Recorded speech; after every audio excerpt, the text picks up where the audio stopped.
So, dahil nga may bago tayong mic, mag-vlog na din tayo. Wow! Na-miss ko mag-vlog. Hindi na ako nakakapag-vlog dahil nga naging busy na, na ako, Tindera ng milk tea. Tinderella. So, ayun. Hindi na ako nakakapag-vlog kasi dahil kong ginagawa nung pag nagtitinda. Pero ngayon, nakapahinga kami kasi may sakit yung mga junakis ko. So, hindi muna kami nagtinda for a week. Pero sa bukas ba, magtitinda na tayo? May sakit nga yung mga anak ko. So, ayun, hindi pa din, may sakit kasi yung, nauna kasi yung panganay ko na magkasakit, tapos nahawa naman yung bunso ko. So, parang hindi pa din kami pwedeng magtinda. Ang dami nang nagchat-chat sa akin na, ate, open po ba kayo? Bukas po ba kayo? Ganyan. Tapos, nireplyan ko yun na Monday na tayo babalik hindi pa din pala. Dami nang nagchat-chat. So, tinda po namin is mga milk tea, fruit soda, special halo-halo, ayun. Tapos may kami, takoyaki. Pero ang tawag ko is yummy-yaki kasi wala kaming pusit. So, may takoyaki, mayroong mga fries, fishball cake, may mga tusok-tusok. Ayan, meron kami dyan. So, sa mga malalapit na tiga dito sa amin, Santa Rosa, Nueva Ecija, or Cabanatuan, pwede po kayong umorder sa amin, nagde-deliver kami. Siyempre, yung asawa ko yung nagde-deliver. Bad trip na siya, kanina pa kami dito sa traffic. Dahil araw-araw ang traffic dito sa Santa Rosa dahil ginagawa ang tulay. Papakita ko sa inyo. Ayan po ang traffic, kanina pa yan. So, one way lang kasi ngayon yung tulay, kaya ginagawa yung tulay, kaya one way lang siya ngayon. Ayan, one way nakasulat, So, dahil dahil one way siya, naka-go yung kabilang side. So, kanina pa kami dito na nakabilad. Ayan, ang init. Ayan, go na. So, life update. Update? So, life update. Well, may pa life update. Kala mo naman. So, mukha akong estudyante ng NEUST. So, nagsuserve na po ako sa simbahan. Ayan, ang uniform namin. May uniform na parang estudyante. Pero may may belo. May belo, kaya pagka may belo na, hindi ka na mukhang estudyante. Pero pagka ganito, mukha ka pang estudyante. Ayan, ito yung belo. Ayan, kakabit ko. Para makita niya. Baligtad pala yung suot ko lagi dito. Dapat pala ganyan. Ayan. Ayan. Saka naggupit na nga din pala ako ng buhok. Ako lang naggupit. Hindi ko na i-vlog. Dati bino-vlog ko pa yun pag naggugupit ako ng buhok. Ngayon, hindi na. Ako lang maggupit niyan. Tapos pantay na pantay. Kagaling.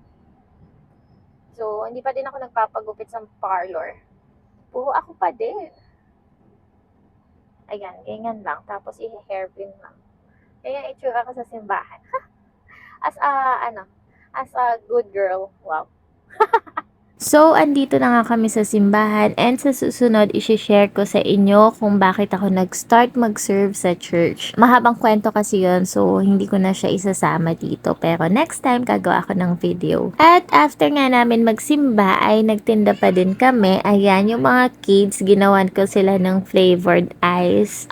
Hindi ko alam tawag doon. Basta yun, ginawan ko sila ng green apple na flavored ice. So, crush ice lang siya, tapos nilagyan ko lang ng syrup na green apple. And sarap na sarap naman sila. So, pwede ko yata itong itinda. Hindi naman din namin lagi sinasama yung mga kids dito sa tindahan kasi nga, ayan, for the kain talaga sila. And so, pindaing gastos pag may kasama kang bata. So, para makatipid kami, hindi na lang din namin sila sinasama. Pero okay lang kasi minsan bonding din namin, and nami-miss din kasi namin sila, syempre.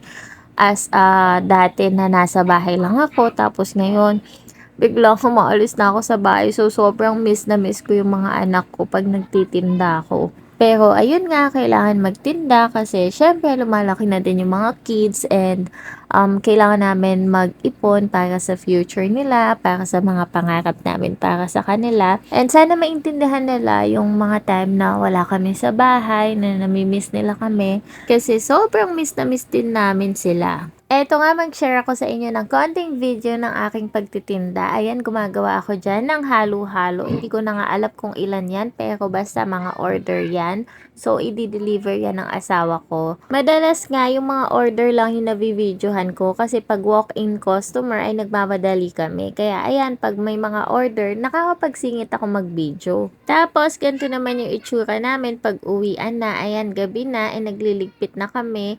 Tinatanggal namin yung mga lona na kinakabit namin. Pag uwi nga namin, nagluto ako nitong cheesy ham and fries para matikman namin and mailagay ko sa menu namin. The next day. Hey, wake up mo si daddy, dali.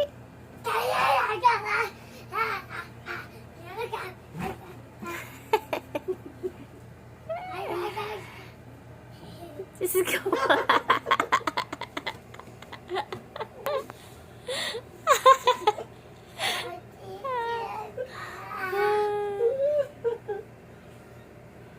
Daddy, gising na. Sabi mo. Ayoko nga. Sabi mo, Daddy, gising na. Ayoko nga. Away po ako. Daganan mo, dali. Daganan mo.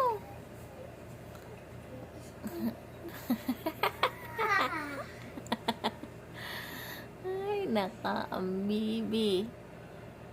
Pag uwi nga namin sa gabi ay eto nagluluto naman ako ng mga kulang na dun sa paninda namin like etong chili garlic oil. Ginagamit kasi namin ito para dun sa siomay namin and gabi sobrang sarap nitong chili garlic oil namin. Sa gantong negosyo nga madalas ay trial and error kami pero ayun habang tumatagal nag-i-improve naman yung aming niluluto.